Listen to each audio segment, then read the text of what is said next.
রাকসু হল সংসদ ও সিনেটে ছাত্র প্রতিনিধি নির্বাচন উপলক্ষে চলছে প্রচার প্রচারণা। এ বিষয়ে আরও জানাতে বিশ্ববিদ্যালয় থেকে যুক্ত হচ্ছেন সহকর্মী বুলবুল হাবিব। বুলবুল হাবিব, আপনার মাধ্যমে জানতে চাচ্ছি যে সেখানে নির্বাচনী প্রচার প্রচারণা সরগরম কেমন দেখছেন এবং ব্যতিক্রমী কিছু দেখছেন কিনা আমাদের জানাবেন।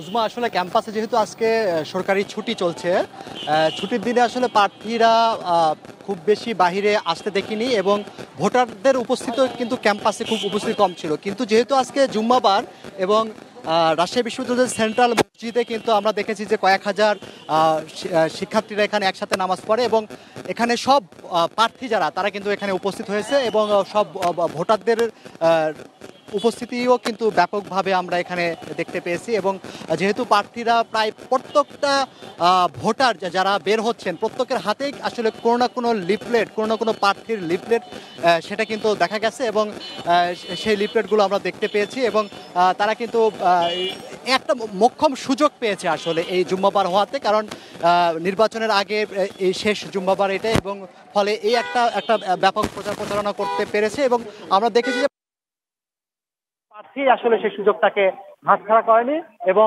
এখানে বেশ একটা উৎসব মুখর পরিবেশে আসলে ভোটাররা তাদের যে প্রার্থীরা তাদের যে উপস্থিতি বা প্রচার প্রচারণা চালানো সেটা করতে পেরেছে। তো আমরা যদি একটু কথা বলি যে আপনি তো ভিপি পদপ্রার্থী, একটু কেমন, আজকে তো ছুটির দিন ছিল, আপনারা কি এই জুম্মাবারের দিনটাকে কাজে লাগাতে পেরেছেন?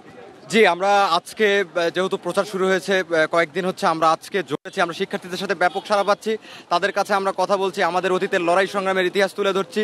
আমরা তাদের জন্য অতীতে কাজ করেছি, ভবিষ্যতেও কিভাবে কাজ করব আমাদের ইশতেহার তুলে ধরছি এবং তাদের কাছে ভোট প্রার্থনা করছি। আমাদের শিক্ষার্থীরা অত্যন্ত আনন্দিত যে দীর্ঘদিন পরে রাকসু ইলেকশন হচ্ছে এবং তারা চিন্তা করছে যে দীর্ঘদিনের লড়াই সংগ্রামের সারথি যারা, তাদেরকে তারা ভোট দিয়ে রাকসু ভবনে নির্বাচিত করে নিয়ে যাবে।